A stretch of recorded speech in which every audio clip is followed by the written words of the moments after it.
नमस्कार। आंग्ल कैलेंडर के अनुसार आज हम नए वर्ष में प्रवेश कर गए हैं, यानी 2024 में प्रवेश कर गए हैं। 2023 सुखद और आप कह सकते हैं कि खट्टा मीठा अनुभव के साथ स्मृतियों में अब वह निहित हो गया है, अतीत बन गया। 23 अतीत, 24 हमारा अब वर्तमान है, भविष्य की तरफ हम अग्रसर हो रहे हैं। सवाल है कि 23 हमारी जो चुनौतियों में 23 में जो चुनौतियां रही और उस चुनौतियों को हम कितना साध पाए, कितना नहीं साध पाए, कौन सी कमियां रह गई, उन चीज़ों का अवलोकन करते हुए एक सुखद बेहतरीन 24 का निर्माण करना, उसके तरफ बढ़ना हमारा लक्ष्य उद्देश्य होना चाहिए। मित्रों, हम हमेशा आपके समक्ष मुखातिब होते हैं समसामयिक घटनाओं के विश्लेषण को लेकर, राजनीतिक चर्चाओं को लेकर, कुछ सामाजिक मुद्दों को लेकर। लेकिन आज हम 24 के आगमन का जिस तरह से हम स्वागत कर रहे हैं, जिस ऊर्जा के साथ हम आज का दिन सेलिब्रेट कर रहे हैं, यही ऊर्जा यदि 365 दिन हम अपने अंदर बनाए रखें तो हम समझते हैं कि एक बेहतर इंसान, एक बेहतर परिवार, एक बेहतर समाज और एक बेहतर प्रदेश के साथ साथ एक बेहतर समृद्ध और दुनिया को नेतृत्व करने वाला राष्ट्र, यानी हम पूरे विश्व गुरु अपने राष्ट्र को बना सकते हैं। तो आइए 24 को हम कैसे बेहतरीन बनाएं, इसके लिए हम अपनी जिम्मेवारियों को समझते हैं। सबसे पहले हमारी जिम्मेवारी होती है as a citizen of our nation. हम अपने राष्ट्र के एक नागरिक हैं और जिम्मेवार नागरिक बनना हमारी जिम्मेवारी है। जिम्मेवार नागरिक का मतलब होता है कि हम राष्ट्र के प्रति जो हमारा कर्तव्य है, राष्ट्र के प्रति जो हमारी निष्ठा है, राष्ट्र के प्रति जो हमारा प्रेम है, स्नेह है, जो श्रद्धा है, उसको विश्वास और आस्था में बदलकर अपने अपने तरीके से अपने अपने क्षेत्र में राष्ट्र को शक्ति देने का काम करना है। और हम तभी कर सकते हैं जब चुनाव के समय हम एक अच्छे बेहतरीन राष्ट्रवादी लोगों को चुनेंगे, क्योंकि जब हम अच्छे नेताओं को चुनेंगे तो हमारा नेता राष्ट्र के लिए सोचेगा, प्रदेश के लिए सोचेगा, हम आम जनमानस के लिए सोचेगा और हमें परिवार, जाति और धर्म संप्रदाय के सीमा से बाहर निकलकर चयन करना होगा। मैं इसलिए कह रहा हूँ कि 24 का जो वर्ष है, इसमें एक महत्वपूर्ण इलेक्शन है और वह इलेक्शन हमारी तकदीर का फैसला करेगा। तो हमें इसमें सावधानी बरतनी है। दूसरी बात हम अभिनेताओं से कहना चाहेंगे, चाहे वो अभिनेता बॉलीवुड का हो, बॉलीवुड का हो, भोजपुरी इंडस्ट्री का हो, साउथ इंडियन का जो इंडस्ट्री है उनका हो, कहीं भी किसी सेक्टर के अभिनेता हों या फिर वो थिएटर में काम करते हों, उनकी जिम्मेवारी बनती है कि आप 2024 में ऐसे ऐसे बेहतरीन आप अपना प्रेजेंटेशन दीजिए, परफॉर्मेंस लाइए, आप ऐसे ऐसे मूवी लाइए, प्लेज लाइए, कॉमेडी लाइए, जो लाना है सो लाइए, जो हमारे राष्ट्र को, हमारे देश को, हमारे प्रदेश को, हमारे जनमानस को समृद्ध बनाने में उनका एक महत्वपूर्ण योगदान हो। आप समाज में समाज को, राष्ट्र को, प्रदेश को गलत इतिहास को परोस कर या गलत निगेटिविटी वाली स्टोरी देकर, या फिर आप बर्गलर जो आजकल होते हैं गाने या फिर मूवीज या जो प्ले, इस तरह से देकर आप हमारे देश को, हमारे देश के लोगों को गुमराह ना करें। यानी नेताओं के साथ साथ हम नागरिकों के साथ साथ नेताओं की जिम्मेवारी, नेताओं के साथ साथ अभिनेताओं की जिम्मेवारी होनी चाहिए। इसके बाद हम विशेष रूप से बात कर रहे हैं अभिभावकों से, छात्र छात्राओं से और शिक्षकों से कि 2024 आप अपनी जिम्मेवारियों को बखूबी निभाएं। आज डिटर्मिनेशन अपने दिमाग में लाइए। वी शुड डिटरमाइन कि what I have to do in 2024।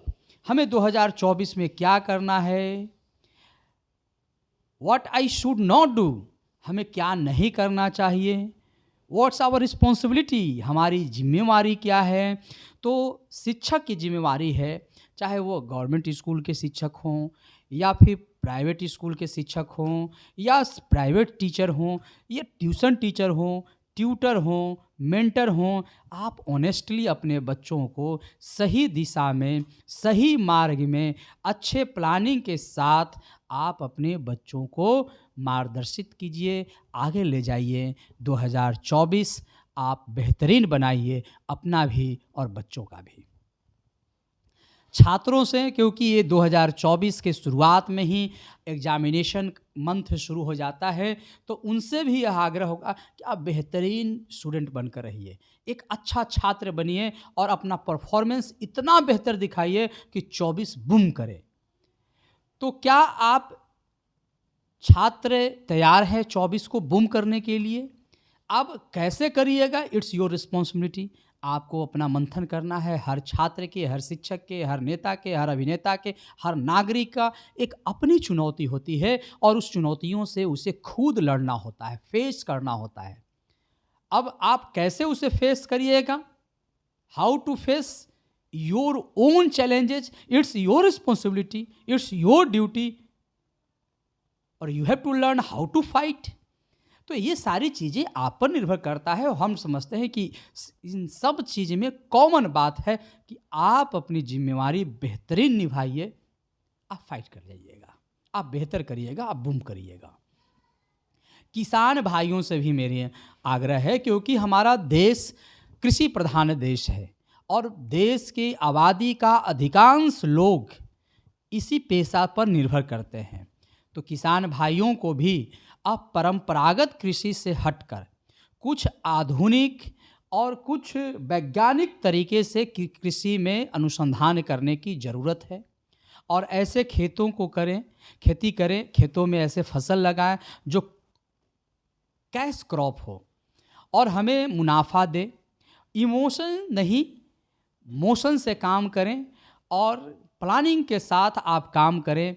इसको आप कृषि को आप समझिए कि इसको इंडस्ट्री मान लीजिए, आप अपना व्यवसाय मान लीजिए, आप इसको उद्योग मान लीजिए, आप इसको अपना प्लांट मानकर यदि आप काम करते हैं तो हम समझते हैं कि कृषि के क्षेत्र में भी 2024 में रिवॉल्यूशनरी रिजल्ट देखने को मिलेगा।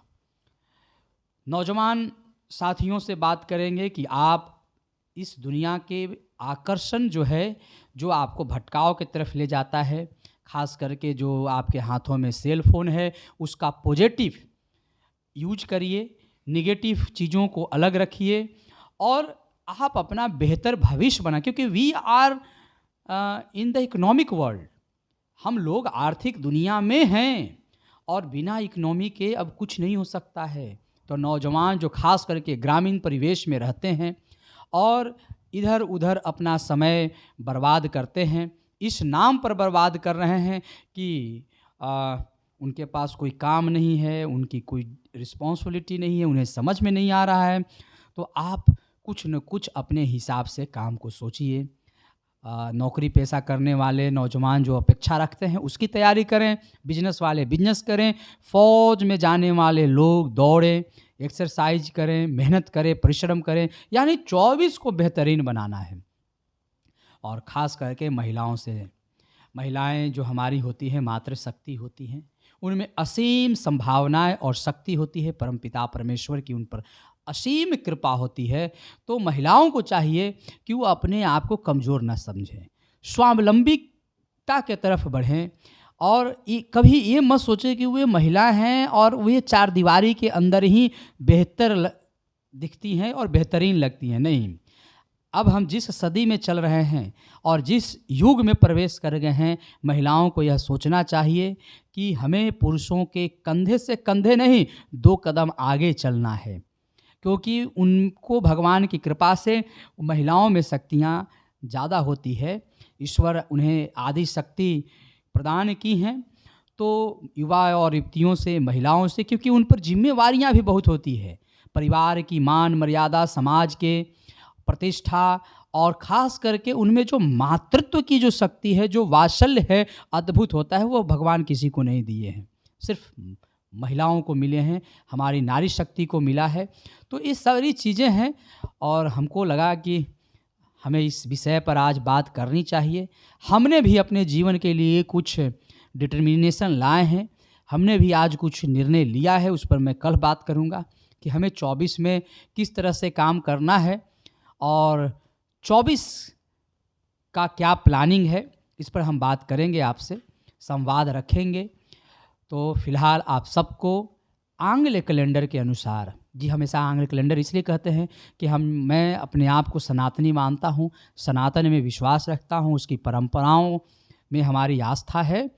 तो ये अंग्रेजी कैलेंडर के अनुसार जनवरी पहला महीना होता है और आज हम पहले महीने के पहले तारीख को हैं। इसलिए आप सबको एक बार फिर से नव वर्ष की ढेर सारी मंगल कामना के साथ यही आशा रखते हैं कि हम सब मिलजुल कर अपनी जिम्मेवारियों को समझते हुए अपने अपने स्तर से अपना घर, परिवार, समाज, गांव और प्रदेश, देश को समृद्ध बनाएंगे, उसकी मान मर्यादा, गौरव को आगे बढ़ाएंगे और 24 को बेहतरीन बनाएंगे।